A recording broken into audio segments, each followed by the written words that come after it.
All right, whoa. Straight in on me, on my own. Not on my own, no, got a friend. And that needs zooming. Oh, my God. Oh. What has gone on here? Go on, Steve. How out of focus is that? Switch it to Steve. Oh, my God. Can't get the staff here. She's been to the dentist this morning, has she? Welcome to the XG Files. Completely tossed it off, hasn't she? Jesus Christ. All right, I'll just sit on my own talking to myself. How are you lot in the comments doing? Has everyone had a good morning in? Are you at work? Are you at school? What are you up to? Have you had a wonderful... There we go. Oh, hey, I look gorgeous. Anyway, what's happening? Get in the comments. Talk to us about how your day is going. What do you know? What are you seeing? What's occurring? It's usually the point where people are saying sack Cam in the comments. Yeah. Cam's not here anymore. Have we told him it's already happened? He didn't sack, did he? He got a job at United. He levelled up. Well, some would say levelled up. Some would say sideways. Lateral. But I feel like we should, with the XG Files, we need to kind of put it out there to people what they want the intro to be. Yeah, we need an intro. We were just saying then, just as we went live, like we need to put an intro in there. Like, what do you think we should do? Is like do a little 10-second intro on there. I think welcome to the XG Files. Here again to talk shite and talk facts at the same time. Yeah, we're gonna have a good old Something time. like that. Should we go straight on today's title? Where's Dre? Dre lives in. Where is it? He lives Leamington Spa. He lives in Leamington and he decided that he's not turning up today. Left me and Steve to it. Well, he's only in on Thursdays and Fridays, and last time I checked, it was Tuesday, so that's fair enough, I think, innit? Now we can go straight on the titles. The Jong news. We've expected by now Romero to kind of backtrack on the whole. We went in 95%, which there's 5% wiggle room, but there's not a lot of wiggle room on a 95% call, is there? Nah, there isn't, but he's definitively tier 1, almost tier 0 for Barcelona news, supposedly. He's very well connected with the club. He's supposed to know quite a lot about the goings-on. I don't think he would have gone this strong on something unless he was briefed by someone quite close to a potential deal. You thought he slightly backtracked by saying Frankie de Jong doesn't want to leave, but he's always said from the beginning that it's not necessarily up to him. It's down to the fact that Barcelona want to get him off the wage bill because they want to bring Lewandowski in. And supposedly if Lewandowski does come into Barcelona in the summer, then Barcelona are definitely looking to get rid of De Jong or a marquee player to kind of balance the books. Barcelona are a fully footed manager style, aren't they? The way they deal in their transfer windows. They're literally like all of us at 14 playing footy manager and being like, right, I'm going to have to call him in. So I'm not happy with his performance. And you're being transfer listed, mate, or I'm not going to register you next season and make him leave. Have they always been like that, though, Stu? Is it something that they've just kind of come to because of the whole financial situation? I feel like post-Pep, I think when they signed Suarez, I think their whole model went out the window a little bit. Mesque own club and all that lot, we don't sign racist biters if that's what you're about. This is a club I used to admire. The fan ownership, only ever had UNICEF as a sponsor on the shirt. All of these ideals Barcelona stood for have gone out the window. In a big way, unreal. Not only that. Their academy's still producing some talent, but for a few years that talent was getting nowhere near the Barcelona team. And they've managed to have a couple breakthrough recently, but they turned their back on La Masia. They went with the big money transfers. They went with the sponsorship. They just, in my opinion, as an outsider watching Barcelona, they just went against everything that Barcelona seemed to stand for. Even the Coutinho deal. Yeah. Then loan them out to Bayern to then knock them out. What an absolute... honestly, which crackhead was in charge of the club during that? Because you couldn't find any idiot off the park to do a better job than that. I was going to say, what happened to the whole you're not allowed to play against your parent club thing? I think they just thought... It's up to the club. It's up to the parent club. But then they literally said, you can play him. That suggests that they didn't think he was that good. They weren't threatened by him. I don't know if that was a little bit of arrogance by Barcelona. But it ended up backfiring massively. Imagine the next meeting between the manager and the CEO after that. Why'd you let him play against us? How do you even explain that? It's comical. But that's shocking, literally post Pep, going into post Messi. They've been quite comical. They've been trying to come back the other way, and I think they are showing that by the fact that they don't want to have a bunch of big stars. Even though I think nowadays they've been linked to everyone. Barcelona have become a bit of a club that's, if there's a shiny new toy in the market, they're going to be in for it and they're going to overpay. Yeah. But I don't know if that's because of the money that they got from the Neymar deal. I don't know what it is that kind of... They've always thrown that sort of cash around. Or, it's not brand new that they've thrown that sort of cash around. They've spent big in the past. They've always had a superstar thing, by the way, as well. This is a club that's had Romario, Cruyff, Maradona, R9. They've had shiny things. Some of them they helped make. I would say R9 wasn't R9 until Barcelona. I think they signed Maradona when he was Maradona, though, and obviously Cruyff, I think, was already European Player of the Year when he signed him. So they have had that sort of track record of signing big signings in the past. Gary Lineker, I mean, he was an unreal player at the time. He wasn't made at Barcelona. He was bought because of who he was. They've always had big signings, but it just feels like it was always supplemented with like a heavy academy focus, and they've just gone away from that, in my opinion. They're kind of bringing it back in. They are starting a 17, 18-year-old Gavi in midfield. They are kind of integrating some of the Amasio products, which is something they've always stood for. And I know they've kind of gone away from it, but I think if they do bring it back... Mark Hughes as well. Mark Hughes? Yeah, and David Beckham. And David Beckham. Beckham was a bargain. Beckham wasn't like madly overpriced. He went to Real Madrid for 25 million. He was worth double that at the time, comfortably double that. Seriously? Yeah. But what would that have been at that time, though, if you take into account inflation? Less than we paid for Rio. Oh, yeah, because inflation, Rio was... 2 years before it. Rio was 12 months before it. And we paid 30 for Rio, and we let Beckham go for 25. I don't think he was near the end of his contract. And what makes that crazy is because you don't usually get centre-halves being more expensive than a forward. No. Not just the commercial value of Rio versus David Beckham's incomparable. Yeah, there's a lot... crazy that, It was ridiculous. That's actually ridiculous now that you think about it. It was ridiculous at the time. Especially with how underrated David Beckham was. I was in basic training in the army, and obviously, like everywhere else, everyone's reading the paper and being like this, and I was so adamant. I mean, I didn't have any inside info, but I was so adamant. Beckham's not leaving United. What are you on about? And then you see him with that horrendous blue jacket with the shirt underneath it at Madrid, and he's gone, and you're like, 25 million?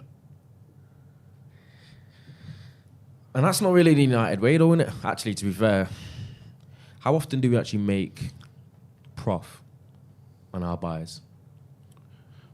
The only one I could ever really think of outside of Dan James. Dan James, other than that, is Ronaldo. Significant prof. When was the last time we made profit on a player? Nah, because it's been a while, because we've gone through a decade of bringing in players and then they're kind of diminishing over time, or we don't really improve them and then we have to get them off the books because it doesn't work out, and then we end up having to sell them for less, depreciating value. Always happens at United. The bigger money ones, it generally happens to stepping stone teams. Like you go to a Leeds, you perform well in the Premier League, couple of years, you get a big money move. You go to West Ham, that's true. You perform for a couple of years, you get a big money move. Like, I think City might have made a profit on Sane, maybe, but I'm not sure on that. Outside of that, who've they sold that they made a profit on recently? It's not been a concern though for them because they've been winning. Yeah, Liverpool, obviously Coutinho, but who else has left them that they made money on? And at the time, they weren't winning things and they were a stepping stone. They used that money to bring in the success. So actually, they were a stepping stone club when Coutinho left them.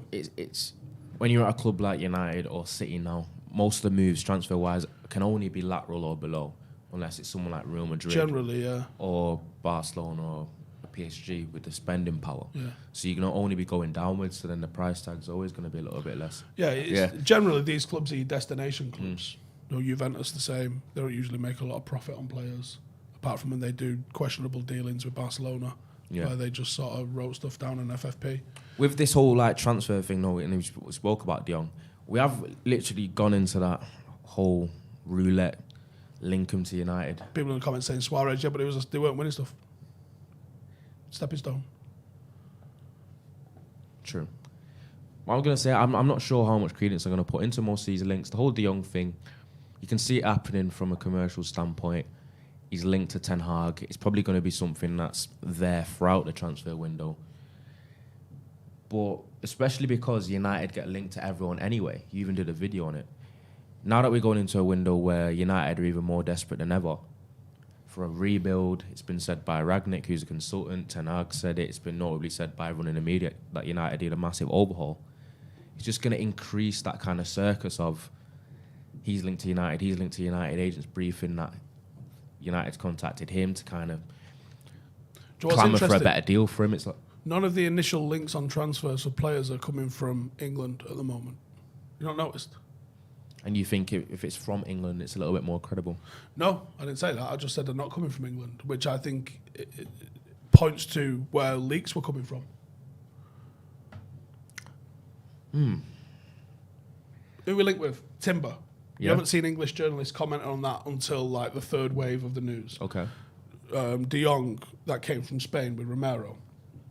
Who else have we been credibly linked to that you've seen anything breaking on? It ain't coming from the English journalists this year, is what I'm saying. So who are you suggesting the leakers? I don't know. That is interesting, though. But also, you could also argue the leaks haven't really been there post Woodward.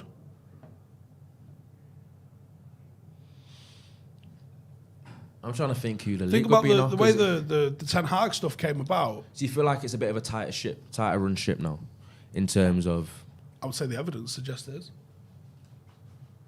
Because Wood was all about this whole sending a shiver down your spine with a big money shiny toy signing. Do you think he was the type to kind of brief the media to be like, get us out there, build a buzz? I think he loved the buzz. To build a. And I hate the buzz.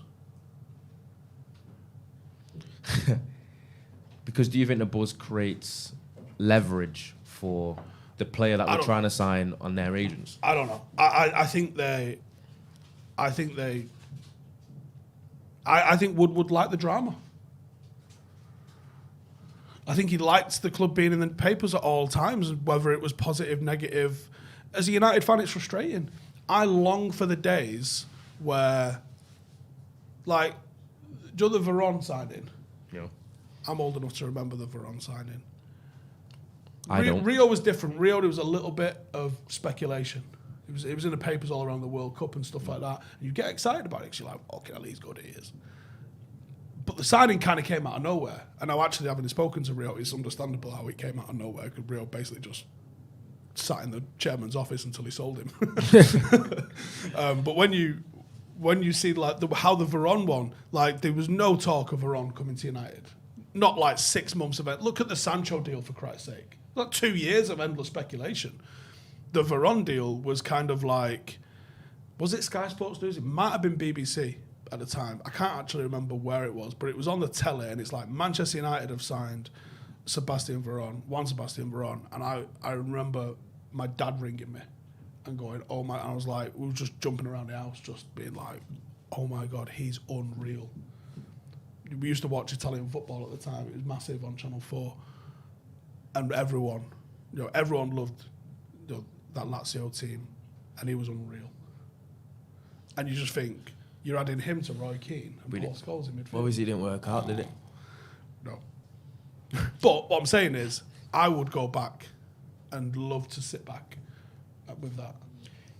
You hate the buzz for that reason, or do you also hate the buzz for that whole eventual disappointment aspect? A little bit of both. Of the fact that it's 98% bollocks, isn't it? Wasn't there a window? 200 players in sign 4, it's 98%. Did we actually count the links?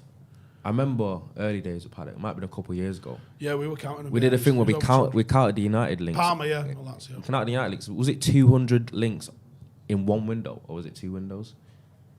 And we literally got a graphic up of every single person United were linked to or supposedly inquired with, and ended up being like nearly 200.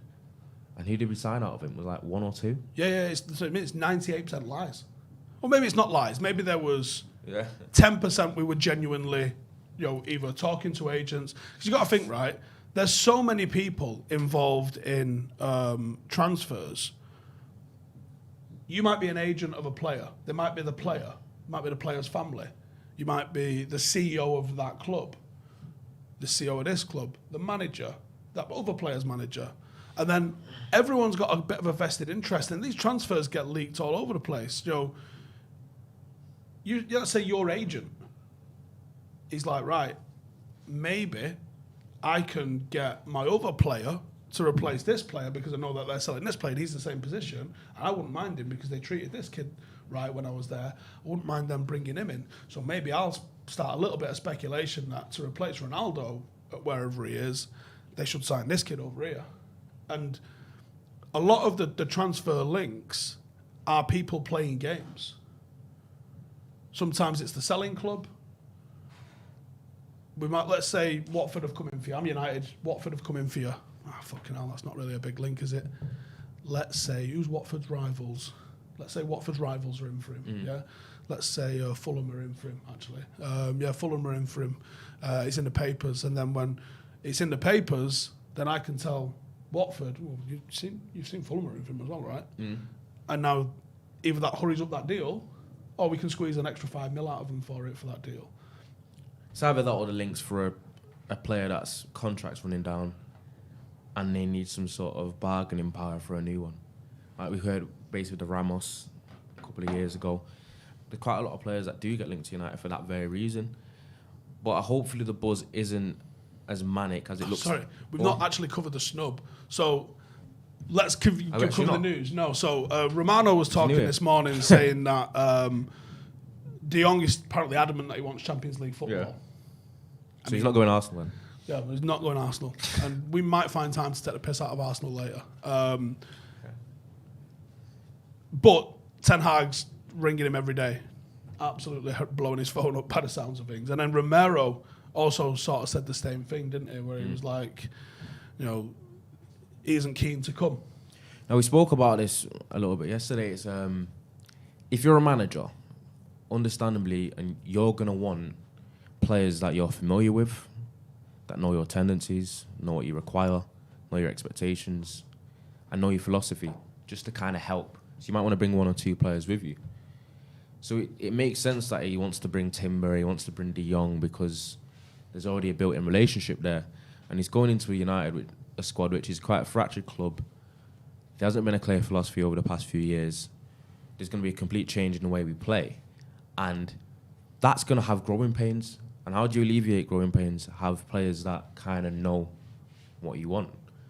Especially in the midfield engine room, where we've pretty much been struggling for a while. So the midfield's the most impactful position of the pitch for how you play. Obviously, transitionally attack, transitionally defend. If he's got people who know how he wants to play in his defence, in his midfield, which obviously he should have, Van der Beek, I would assume, will be given an opportunity to find out whether he can do it under him. It'd be hell of unfortunate if Ten Hag comes in and doesn't play him as well. I can't imagine that's the case, but it's a possibility, I would say. Then you've got your blank slate players. These are youth players. A lot of youth football, as you well know, isn't heavy tactical, isn't heavy on that sort of stuff. A lot of it's individual development and stuff like that at that stage. So they're essentially blank slates when it comes to first team football and tactical responsibilities and this, that and the other. So you're going to have probably a heavy youthful influence. You're probably going to have a relatively inexperienced team. You're going to have clean slate players that have come from elsewhere, maybe with not 55 different managers' sort of philosophies inside their heads. That sort of thing that Rangnick always goes about, first and second contract players, hungry, wanting to learn, keen to learn, want to make the step up at United. These are all things which lead to a positive sort of set of circumstances, I think. Do you think in that whole midfield situation, you think Jimmy Garner's going to walk back into that next season? I think he walks in with a chance. Do you walk in for a chance, or is it a situation where Notts Forest get promoted and United might loan him back for a Premier League loan? It's not out of the realm of possibility, but I think he comes back and does pre-season here. And would you like to see that happen if Notts Forest get promoted? Or would you rather Jimmy Garner stay? I think it entirely depends on what we sign. If we sign what we think is a credible starting midfield, unequivocally, oh my God, blows us out of the water, and he's like, well, actually, De Beek's going to play, Frankie de Jong's going to play, we sign this kid, maybe you get Kante in, whatever it is, the chances for Jimmy Garner are going to be limited. I want him to go where he's going to develop, continue to develop. Now, if United don't manage to get those signings over the line, and he does pre-season here, and Ten Hag's feeling him, then why not stay here? I think getting 10 to 15 games at United is better for his development than playing the entire season at Nottingham Forest with a brand new manager. Because if you can come in and out of the team consistently over the course of a season as part of your development, that's a manager that trusts you. That even though it's not 40 Do you think he games, develops more like that, or does he develop more in a Nottingham Forest team where he's going to be starting week in, week out in the Premier League? I think it's more at United. One, because the pressure is different, and two, because he's actually learning the system that Ten Hag wants him. So he could go and spend a year playing low block football, playing off the back foot, which doesn't actually develop him to be a Manchester United player in a front foot, possession-based system under Ten Hag. So I would say, if he's going to play, and he's got to play a dozen or more games, and not just League Cup, he's got to have to play Premier League games, Champions League games. Even if it's 30 minutes off the bench, he's got to play those games. Because he's in and around the training ground every single day. He's learning the system. He's learning what the manager wants, and he's having that contact time with Ten Hag. Whereas if he went and spent the whole year at Nottingham Forest playing a totally, opposite to Ten Hag's philosophy, he might have a good individual season, but does it prepare him to be a Manchester United player better than spending a year with Ten Hag? You know what I mean? Big decision for him. It is a big decision. Obviously, we kind of projecting anyway. It's theoretical because we don't know whether Nottingham Forest are going to get promoted. I think it's balls in their court, big time. Balls in their court. They're the favourites, aren't they? But right now, from what I've seen of Jimmy Garner, I feel like he's got more to offer on the ball than McTominay does. So I'm pretty sure if McTominay's going to be someone that stays as a squad player. Do you know what? I don't know why I thought about that. That's not even close to being challenging for a midfield spot, which McTominay will be. I think Garner more than can. And Garner's also shown an ability to be great at set pieces as well. Oh, that's an asset. So he's got an asset. He's got an added element that McTominay doesn't have. He's played a lot further forward than he ever has at any point in his career, though. So it'd be interesting to see if he stays as that sort of. Well, I'd say it's an advanced 8. He's definitely got the combative nature. He's been box to box, but he's shown. That's what has impressed me the most about Garner. He's shown athleticism. He's shown the ability to battle back, but he's also shown the ability to go forward as well. Have a go on me. But yeah, I think it's going to be a big one for Jimmy Garner, and he could be the surprise package. Ten Hag might get his hands on him and go, his attitude's great, his athleticism's great, he's got that X factor with his set pieces and the confidence that he's brought. He's had a massive individual hand in how Forest. The scouts, really. Yeah. Although I think his old man, I know his dad. Yeah. I think his old man. Is it Birkenhead? Is it the Wirral? I think he says no, we're from the Wirral. You all sound like Scousers to me, mate.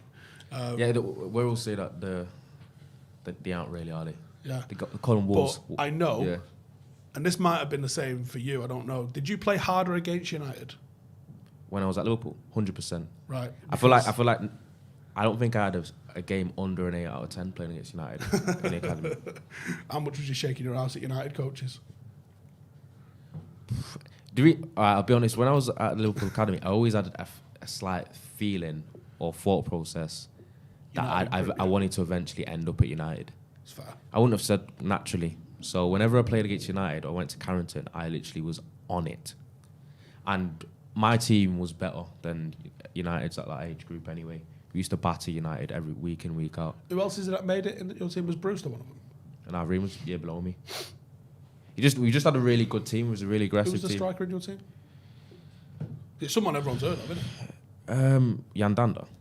Oh, was he up front for you? He did play games at night, and he played on the wing as well. We had our front line was basically me, Jan Danda, Liam Robertson. We had Tom Powell. We had Tony from Benfica. We had quite a few people, but the way we played, the front three was relatively flexible. Like, we didn't actually have like an out-and-out number 9 for us. We just had wingers all the way across because we just rotated. Is it not Ben Woodburn? Ben Woodburn's a year below me. That's Akira's age group. All right, but did he play for you as well? Yeah. Because Akira's age group was him, Ben Woodburn, and then below him was like Curtis Jones, etc. But obviously against United, I would have played like that. So the point I was making was... Well, what I was going to say is, when I've gone and watched a few of the under-18s games at Liverpool Academy, and it's been a 10 out of 10 performance every time from Jimmy Garner, and his dad arguing with Liverpool fans and calling them Scousers with the strongest Scouse accent you ever heard. He's entertainment. It's just pure entertainment. I like his dad. I got a lot of time for his dad.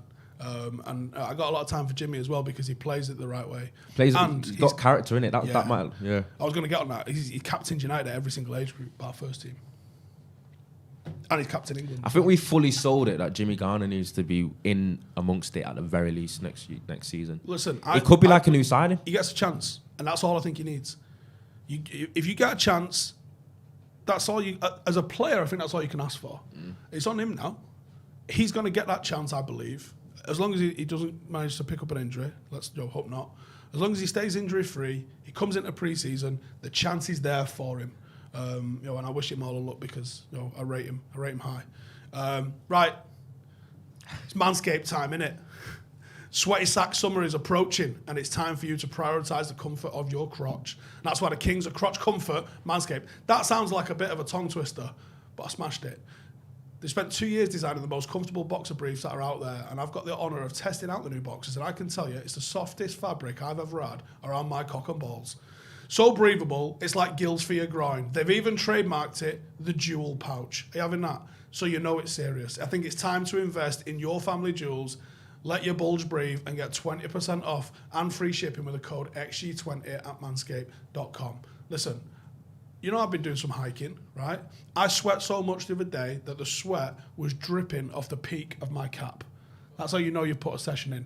I've got a photograph of it. I'll show you. It was disgusting. How does it sweat on the peak of your cap? Because it had soaked all the way through the peak that much. I was hung over to death and probably giving it some. I'll show you the photo. Absolutely maniac. It was sickening. However, this is an honestly true story. This isn't part of the read. I genuinely wear Manscaped boxers when I do hikes because they're that good. That's how good they are. So go get it out. Listen, they got the lawnmower. You got all the rest of it. You've got the new jewel pouch, which they've trademarked, which is absolutely sensational.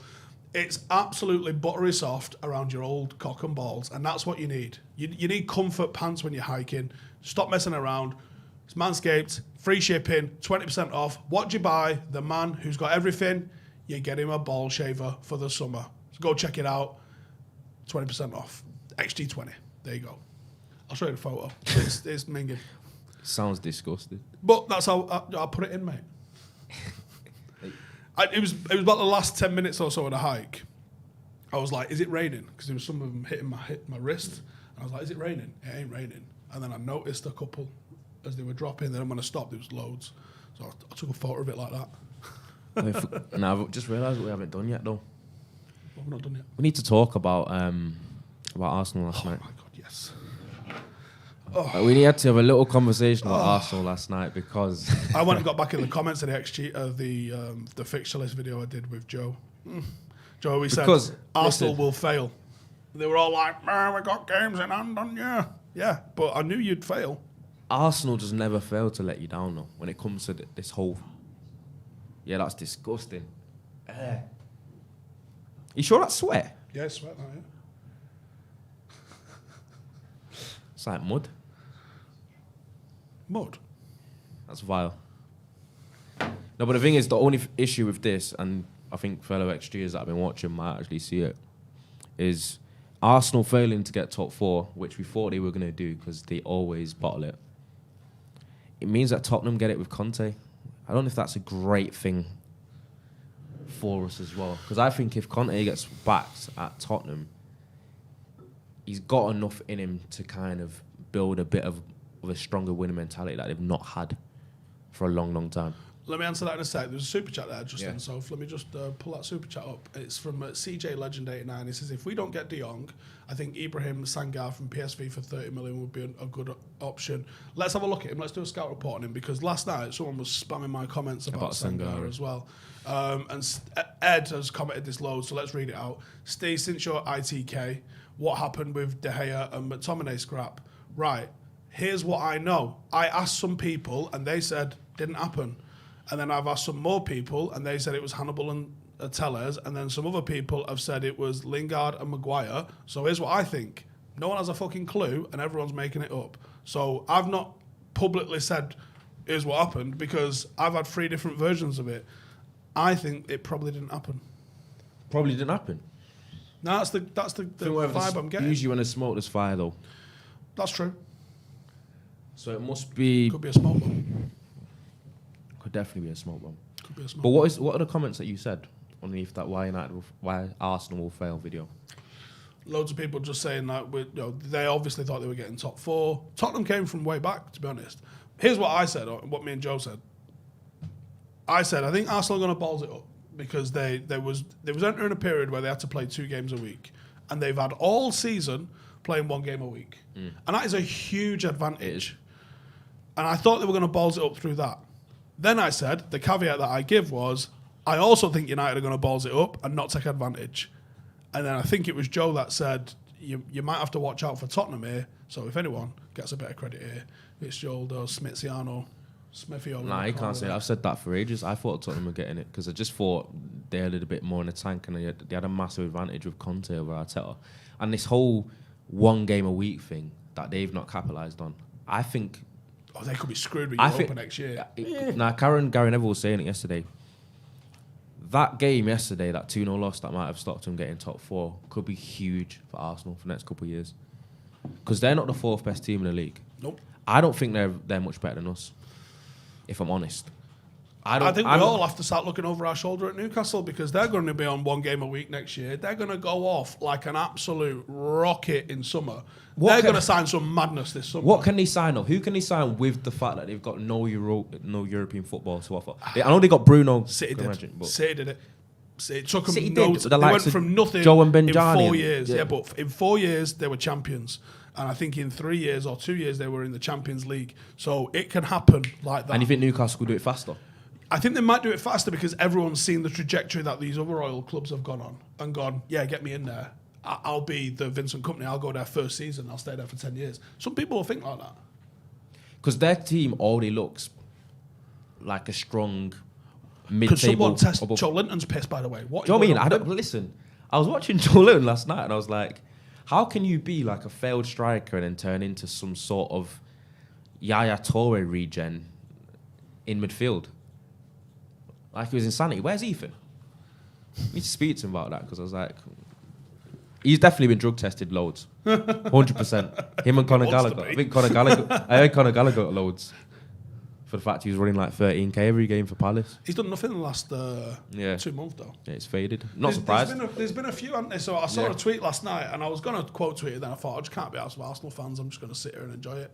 And it was someone that said, Martinelli and Emile Smith-Rowe are nowhere near good enough for this football club. Get rid of both of them. And I was like, wow, 6 months ago, there was the whole Martinelli and Greenwood argument, which let's not even get into.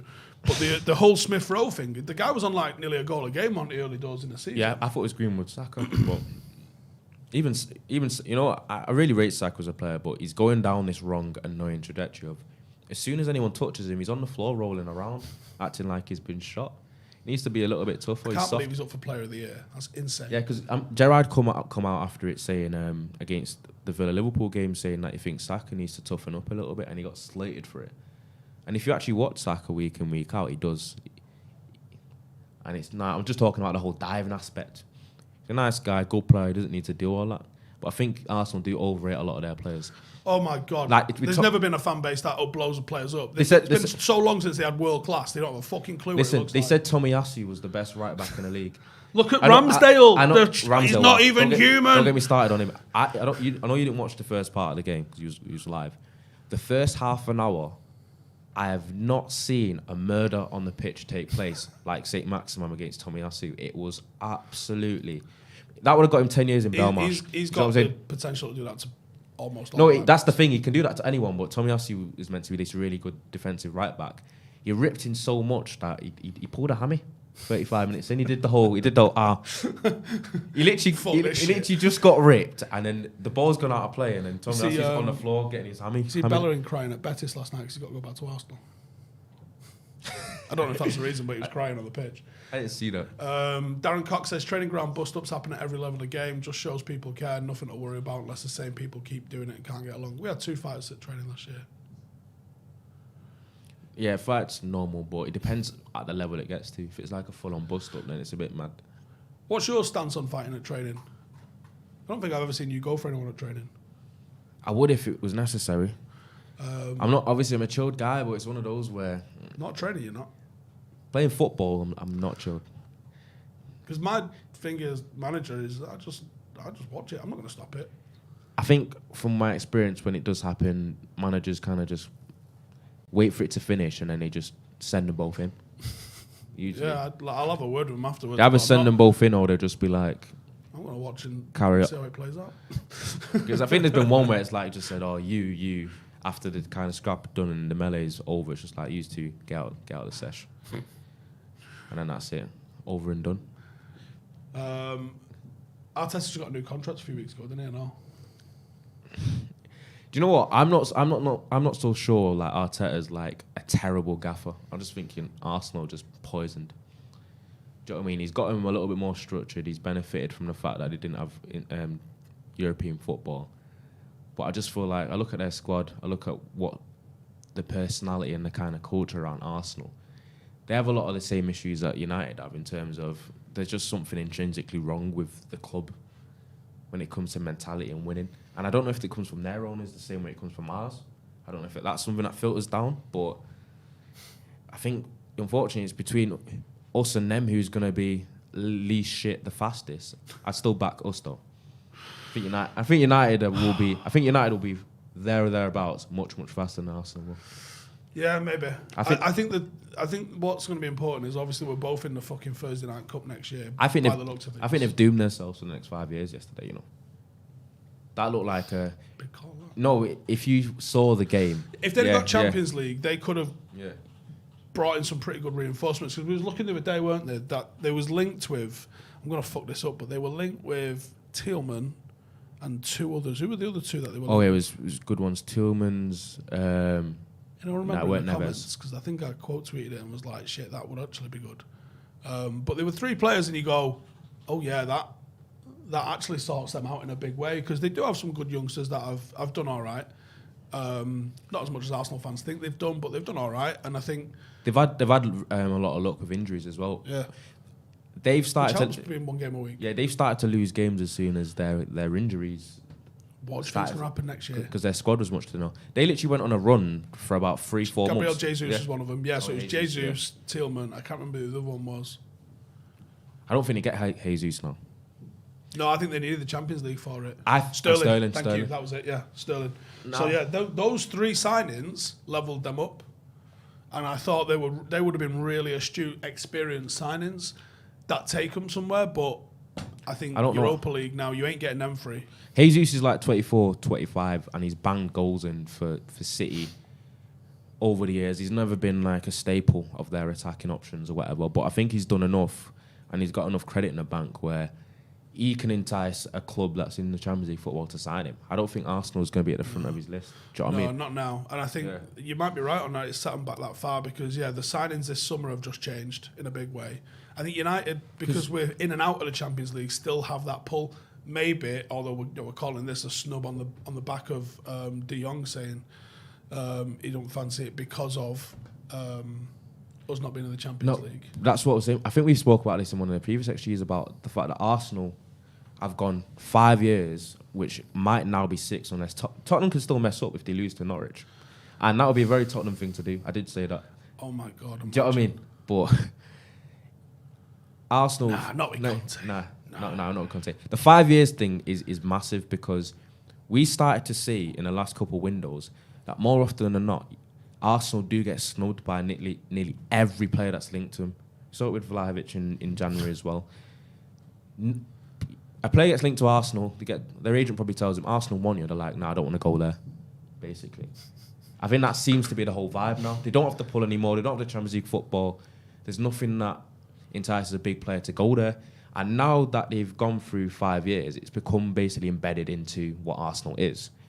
That becomes their reputation because it's we live in sport. It's what have you done for me lately? What have Arsenal done? It's true. Nothing. So 6 years now has set them in a way where they probably won't get Champions League next year either because I don't think they're the 4th best team going into next season. they might be in a little bit of trouble again for the next 5 years, if I'm honest. I mean, they might be the 4th best team in London. That's great. Maybe. They're only competing with West Ham. They go below West Ham, and they're the 4th best team. And Crystal Palace with a little bit of momentum, probably no Conor Gallagher makes a massive difference to that. But if they get a bit of momentum, I'm being very serious here. With only 1 game a week, Crystal Palace could close the gap in the league on Arsenal. Especially if Arsenal actually take Europa seriously and try and compete in it. Because we've said United and Arsenal have the same problems. Are you as confident as me thinking that United will be back before Arsenal are? Yeah, because I see... I think the likes of Levitt and Galbraith, Garner, Laird, Williams, if they were at Arsenal, are starting at the moment, and I think they come back to United and are your 2nd-tier players. I think United end up with more... Depth. Yeah, depth, and more first-team players. Okay, hopefully anyway, but I think we shouldn't even really be looking at Arsenal. I know it's baby steps. We want to get back into the top 4 next season at the very least. We want to start closing the gap on the likes of City and Liverpool, which seems like a bit of a chasm at the moment. But I think it starts now in this window and with this whole Ten Hag. But people need to not think that Ten Hag's going to come in and we're just going to go on a 10-game winning streak. That's what concerns me. I feel like with the whole buzz around him, if he has a little bit of a dodgy start, people are going to be up against him. And I'm well and truly prepared for it to get worse before it gets better. And you got to remember, the World Cup's going to throw a massive spanner in the works, you know. Massive spanner in the works. Because, what happens to the players who don't go to the World Cup? I reckon no. Just train. I think they'll train obviously a lot less. It's a fucking madness. It's a madness. Maybe they'll go Qatar and watch. I don't know. It's an absolute madness. So I was chatting to someone. They said there's a Champions League fixture 8 days before the first World Cup game. As a national team, you're not going to get your players a week until that first game. That's madness. What's the time period after and before the World Cup? Well, there's a Champions League fixture 8 days before the opener, which I think is the last round of fixtures. It's a Champions League one, so maybe there's no Europa one. Maybe there is a Europa one, and that'll make it 6 days before, or 7 days before. And then I don't know when fixtures resume afterwards. It'd be mad if it's because I think the World Cup finishes on the 18th of December, I think. If there's Boxing Day fixtures, which will be the first games back, I don't know. I guess we got to. I guess we're just gonna have to see. It's fucking ridiculous, is what it is. Next season's a really highly anticipated one, because I feel like it's so unpredictable. Because now that Newcastle have thrown themselves in the mix and West Ham have become quite a strong side, I think even West Ham now have gotten to a stage where they've got a little bit of pull in the transfer market. Yeah. I don't know, because you said that City did it fast. I'm just on about the fact that Newcastle are going to splash the cash, but I don't know if they're going to bring They it. were going down until January. And now they've just exploded. Yeah, that's why I really wanted them to go down, because I didn't actually think they'd have the impact that they've had. And they not only are they safe, they took the piss out of being safe. Do you think they get the Barla? The Barla does like black and white. So does Pogba. Because I don't know whether City... that'd be a madness, wouldn't it? Dybala and Pogba rock up at Newcastle. Exactly. How weird about no, this. but I actually think Newcastle are going to be clever enough to not do the just buy a bunch of shiny new toys. I think they're going to go for really, really good players and really good signings and really clever ones. They're going to splash the cash still, but do it wisely. And that's going to be so scary if they do. Yep. Because as United, we're talking about how far we're off. We thought... Harry David there says it does resume on Boxing Day. That's madness. Wowzers. Because we're a few... The thing is, we're a few years off, as you've said, as we've all said. But where are Newcastle going to be by the time that we get back? Right next to us.